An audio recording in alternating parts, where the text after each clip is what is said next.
Now, this is all bad. This couple is being called the Indian version of Jada and Will. Welcome back to the channel again, ladies and gentlemen. Thank y'all so much for coming over. Got this video here from Jamari, which I'll leave in the description for you guys to check out more and even subscribe, man. Oh, brother. This comedian's wife just ruined his career. What is that? Akaash Singh? I know who he is. Always have trouble pronouncing his name, but I know he's on that podcast with Andrew Schultz. Well, hey, I seen a clip and they were like, have y'all seen the Indian version of Jada Pinkett Smith? I said, oh my goodness, man. Hey, we ain't gonna waste no more time. Let's jump right into it. So one of the hottest topics online recently has been a stand-up comedian named Akash Singh and some comments that his wife has made about their life and their marriage. I'm sure many of you are familiar with the Flagrant podcast starring Andrew Schultz and the man himself Akash. And as far as digital media goes, comedy podcasts are not really my thing. I've heard some legendary tipping, right? Like, you know, I remember I was hanging with Rogan once, he drops the car off, it's 100, picks it up, it's 100. Okay, that's aggressive. Yeah. He's responsible. I guess I just don't find either host to be particularly funny. I really think that Andrew got a career from swinging on Joe Rogan, and you know what, man? Let me just say this. With comedians, what I've learned through the years, some people are funny in certain situations. Like some people are funny on stage, and then some comedians are funny in movies. But I feel like sometimes in movies, they're restricted. Like super funny people that be on stage, they're a little restricted. The ones that are super versatile are someone who is extremely funny, and then you see them in a movie and they're like playing like a serious role and they like nail it. I'll be like, all right, yeah. But, you know, when you're on a podcast, people are expecting you to just be funny the whole time. And when you're not, it's kind of like, what am I watching here? You know, comedians will make jokes in serious situations. I don't know. But I get what he's saying about the podcast, you know. It's one thing to be a host versus a guest. Akash in turn did the same with Andrew. You know, this guy is actually so unfunny as a comedian that I thought for sure he was like Lily Singh's long-lost brother or something like that. But it is simply not true. They actually do have two things in common though. For one, they both cannot take any sort of constructive criticism regarding their comedy. And for two, they were both virgins deep into their 30s. Sure. In fact, it's quite apparent that growing up and even through his early adult life that this man had zero. Boy, that brother he looked like Michael Jackson, Bruno Mars, and Lionel Richie. And a little bit of I'll Be Sure. All in one. Boy. Confidence in himself and never really got any attention from any girls. So in high school it was because you said you didn't look good, and then after that it was I was hideous.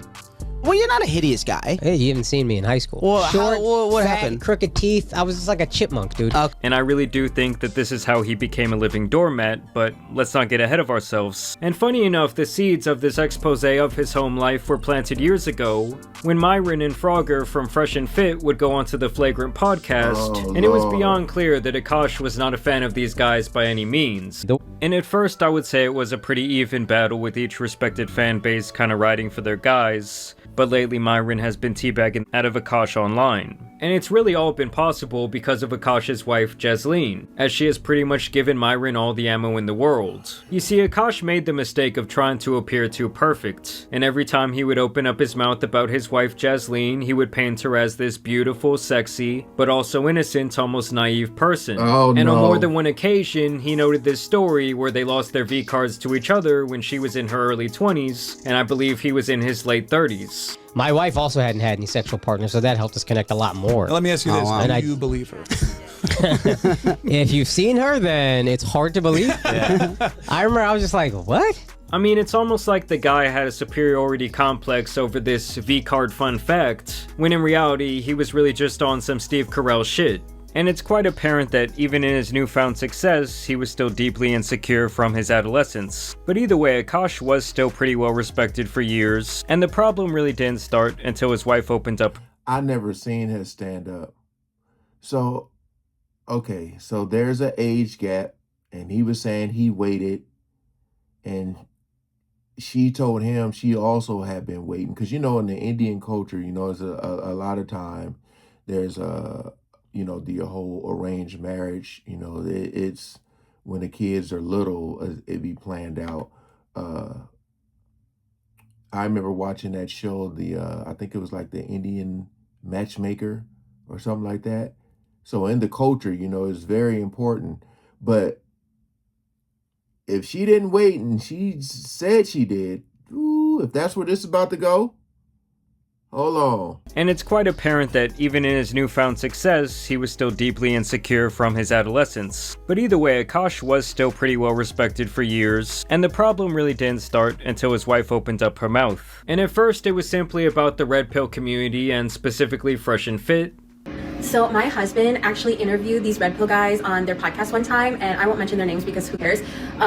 But it was so funny because he actually called them out on how they say that they're helping men when actually what they say is like really detrimental and damaging, especially to young impressionable men. Because he went at them, the red pill guys, like fans, were attacking him afterwards, found pictures of us, and because I'm like objectively attractive, they were saying that we couldn't possibly have got together in a natural kind of way or like in the wild, like it must have been an arranged marriage. Now, the most ironic part about her call out is that she herself turned to making Fresh and Fit as content for women, where she embodies the idea that women should be constantly treated like spoiled brats who need their every whim catered to by their husbands. In fact, it seems like all she really knows how to do is sit at home and spend Akash's money. I mean, just listen to how she describes herself. For those of you who are new here, hi, my name is Justine. I'm a stay-at-home wife, but I don't cook or clean because I don't feel like it. And my husband is a full-time stand-up comedian, and GG's. Wow. She said, I don't cook or clean because I don't feel like it. Now, of course, we're living in times where relationships is what it is. People can do, there's no tradition. People can do whatever they want to do. My question is going to be, how does he feel all about this? Because she can say whatever she wants. But how does he feel about it? Her saying that she don't do this stuff because she don't feel like it, but she stays at home and he's out there just grinding. If that's their relationship, but if he's trying to make her seem or make it seem like everything this and that, and he's talking about the Fresh and Fit dudes, because those are the dudes that be talking about women like this. And he's coming to his wife to vent. All this about to get crazy. buys me lots of nice things. And trust me guys, after this, the clips only get much worse. Oh, no. It's almost like going from Weenie Hut Jr. straight to Hell's Inferno, as she totally comes off as an entitled gold digger when it comes to finances. How do you and your husband split finances? We don't. If you want to work, all for that. But like any man that doesn't want to have a joint bank account or isn't being transparent with his account, that's a fucking red flag. His money is our money and my money is my money. Yes, that's very easy to say when you have no income. That is actually my number one. They must be generous with their finances from day one. Oh, I love my wife. I love my wife. Let's go ride a bike with my wife. And it's just like the best fucking part is like living with your best friend. Also, it's like there's who buys you designer shit. My wife, objectively gorgeous. Me, no. So that's what you got to do. I got to work my ass off, and then every time. That's the problem right there. The brother is downplaying himself. He's like, I got a woman who I probably wouldn't have got if I didn't have what I have. And she's taking advantage of that. She's probably like, I could be with anybody I want to be, but I chose you. Even though she ain't doing nothing, ain't bringing nothing to the table. Sheesh. Yeah, this actually might be worse than Will and Jada, you know, because at least Jada was working. Starts looking at me and she starts assessing my beauty. I just throw it back. Chest pass! And just look at her sheer reaction to Akash surprising her with an upgraded wedding ring recently. First of all, I want to say to Amma, happy birthday. All of this is possible because you told me I could do anything that I wanted. With him also saying that he now wanted to renew their vows in India in front of their families, and just pay attention to what her main focus was in this clip. I think the only thing you can do is propose again. Justine Singh, will you be Justine Singh forever again? Yes! Oh my god! Oh my god! How big is this? Thank you so much! Whoa, whoa! What you say? Oh, hell, she done turned her cheek. Now, her being excited over the ring and the size and all that, I mean, you see that a lot with women, you do. So that really, to me, wasn't the issue. You know, I mean, he got it for her to be surprised. But at the same time, at some point, like, she should have been the one leaning in to be like, thank you. Like, he came to her and she literally turned her face. What the hell? Oh, no, man. Yeah, she's definitely worse. Just from this small portion that I've seen of her, she's definitely worse. This is so Courtney Massey. It's a nice ring. Now clearly she was not moved by the rededication of their love to each other. Hell, she even dodged that poor motherfucker's kiss. Oh. Marriage is much better for women. It literally starts with a man getting on his knees begging you. But is that enough? No. You also get an exquisite piece of jewelry. 3 paychecks, that's what she told me. 3 on a finger? And I just know for a fact that she is the type of chick to require a blood diamond over a lab grown, all because she needs to walk around feeling supreme to other people. You know, she wants to feel that slave labor on her finger. And Akash actually makes another fatal mistake here of encouraging her to have a TikTok and podcasting platform. Who was your first girlfriend? I had one in Sore college. subject. Now for him, this was really the beginning of the end, as she would start oversharing quickly. Sometimes I get so painfully nostalgic for college. The top 4 songs when I came back for my sophomore year: Click, Pop That, Bands Make Her Dance, Birthday Cake, the 2 Chains. I was popping and living my best life in these white boy frat houses, and I had a roster of guys that I would rotate through. So it's like,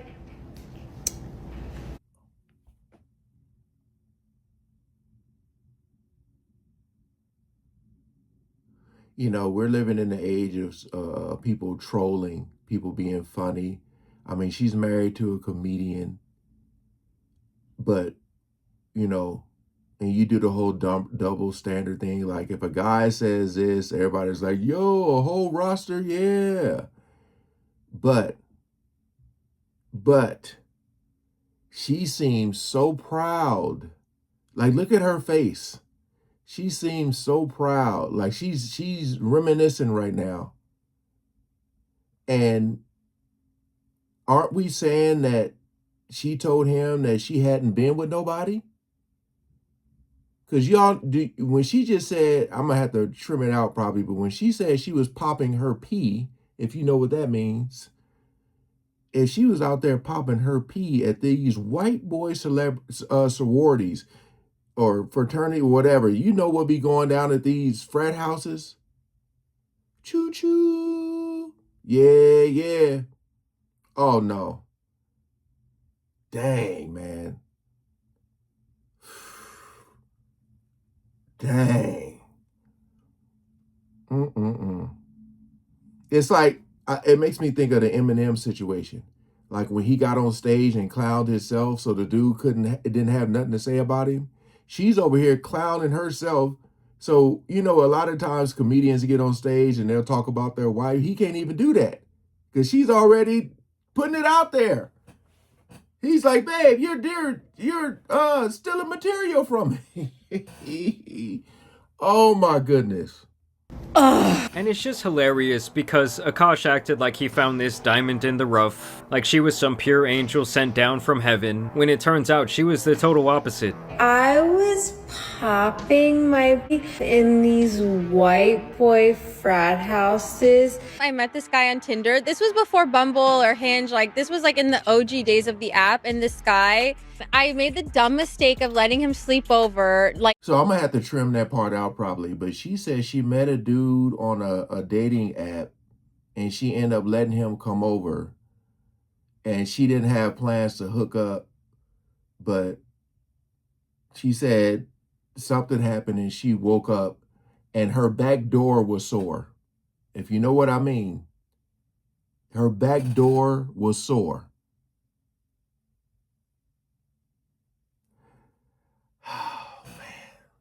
About it a lot, and it seems like most of her memories involve partying and other men. So do me a favor, to all my brown girls who are starting college, you actually don't have to date the first guy that gives you attention. And when I got to college, I was like, oh my God, it's like open season and like all these guys are like starting to give me attention and like everyone's being so social. Now where things would really explode for Neon's father though, is when his wife opens up her mouth about her best friend slash podcast host husband, Nav. And at first I thought she was actually talking about the pudgy rapper, but no, she is on this man like no married woman I've ever seen. Would y'all ever have an together with your husband? Priya, I'm actively trying to have an orgy because this couple is so good looking and you haven't seen Nav yet, but when you fucking see him, his body goes crazy. His face card always slays, never declines. And it's kind of weird because I'm talking about your husband. I just know that Nav is like at least 10 inches. Now, for me, all of these statements would be grounds for immediate divorce. Right. And no, I'm not even joking. Like, never have I sat with one of my friends and said, damn, bro, your girl got a f-. Like, that would just be so disrespectful that I would expect any one of my boys to slap the hell out of me for that. And obviously vice versa. We're going to have a compound. Yes. And me, Nav, Nehal, and Akash are going to be in two, like, adjoining houses so that we could always be near each other. And we're going to have a connecting basement where we have dinner and movie nights and yeah. Akash is such a fucking king. Like, everyone knows he's the best husband. And I don't often find men that measure up to him. And, like, Nav completely measures up to him, if not more. But for Akash, this ends up being the worst part for their audience of less than 1,000. So just in case I have to trim all of that out, she was basically saying to her podcast host that she's actively trying to have a, you know, what people do together in the bedroom, you know, the couples, you know, the two of them and then the two of them in the bedroom, because she finds her co-host's husband very attractive. Very attractive. And people don't just say that. If she told her husband, like, you know what, it's okay, you can go ahead and sleep with her, she would do it, and Akash would probably be sitting in a chair in the corner. That's probably what happened. If all four of them were in the room together, he's going to be sitting in a chair, watching. Just sitting there watching. Because the way she is, like, this is horrible. This is beyond horrible, man, because she's basically embarrassing him. Now, I don't know what he said on stage about, like, to the extent, because I'm pretty sure he said some stuff about her on stage too, but this right here is way too much. Like, oh no. Subscribers. And the funniest part to me is that he shows up on the couch with the other husband, Nav, and I expected him to be like this jacked, badass, historically good-looking guy. And funny enough, he's really just like Akash 2.0. He's like his cooler older brother or some shit like that, body language and all. And at first, they just discuss their home life and the drama over their finances. But when I tell my wife I'm tired, I want her to say, I'm sorry, baby, I understand. That must be exhausting, buying me all these things.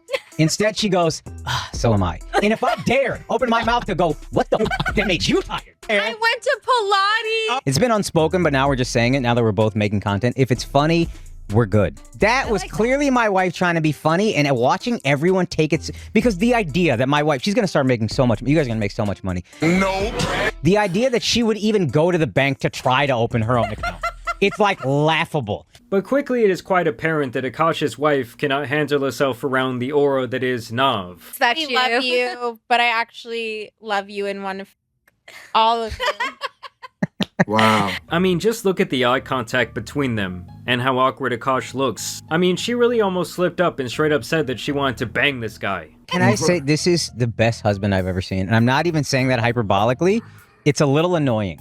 And other than the blatant cuckery, she makes it apparent that she is the most ungrateful wife to this guy. And as a matter of fact, she does not even want to celebrate his own birthday with him using his own money. May the 4th is Akash's birthday. And May the 4th be with you. Yes. Yeah, and every year I dread it because I have to be nice the whole day and I have to get him something. Listen, I'm just used to being treated like a princess all day, every day. So that one day that I don't. Oh, what torture. Yeah. And so, of course, she got a lot of backlash over this. I mean, even the most staunch feminist out here was saying, like, please do not make me defend a man. Obviously, Wow. Myron was out here roasting the shit out of them collectively. And this was their airhead response to all the attention that they've been garnering. But I will say, our haters are kind of really because you hating on us gained me 15,000 followers. That's organic followers. So it's like, you're just giving us more relevancy. Like, we were literally a pop culture topic and like people couldn't stop talking about it. Yes, your haters will totally make you famous. I'm sure they aren't just watching the house burn down from afar.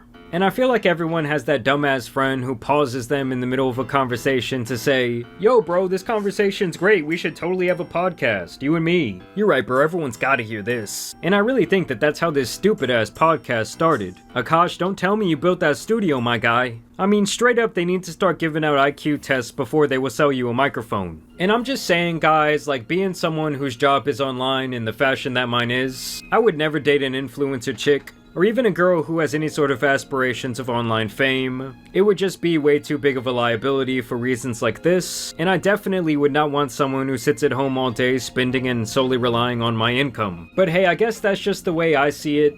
You know, there has been this continued sense that, like, the Rogan sphere, and pretty much any comedian kind of revolving in its atmosphere, has kind of been, like, self-destructing in the last year. I mean, if you go to the Flagrant podcast right now, the comment section is a literal war zone where Akash is getting destroyed. Man. He's getting called a simp. Fucker off the barbecue. He's done. He's cooked. But either way, I do want to thank you guys for watching today's video, dropping a like and subscribing. Yeah, man. Shout out to Jamari. I know this was hard to make just because you're just shaking your head all day, man. It definitely was a hard watch every time she spoke because, you know, he's being taken advantage of. And to me, it seemed like he liked it. It seemed like she's over here talking about she want to sleep with her co-host's husband in front of him. And he's over here talking about what a great husband that this co-host's husband is. I could never. Again, you guys, the original video is in the description because I'm going to have to edit out a lot. There's a lot of profanity and just some words that are being said. It's going to take me a while to edit all that stuff out, but it is what it is. But you can find the original video, again, in the description. But this woman definitely, I don't even need to go to the comments. Just from watching what I've seen, she's worse than Jada. Worse. You know, at least Jada was kissing Will. My goodness, man. Like, for her to be, like, she falls in that category of they made the wrong person famous. You know, she's that whole bad publicity is good type of situation. You know, and to me, it seems like a situation with him is like when you say, oh, he gonna go cry in a car. Like you see him on camera and he's laughing and giggling and playing it all off, but then he get in the car and it's just tears. Because there's no way, like, you go out together on a date in public and people recognize you, you're gonna hear everything. And of course you could be like, because I'm one of those dudes, like, you can say what you want about me, just don't put your hands on me. But at some point, this is gonna get crazy, you know. And now she has this platform, and the fame is definitely gonna get to her, because she gonna start getting her own money. You know, she gonna buy him things. Like, she was talking about how when it's his birthday, she got to be nice to him. She got to get him things. Like, come on, man. There's trolling, and then there's, yeah, we out of here. All right. Peace out. Thanks for watching.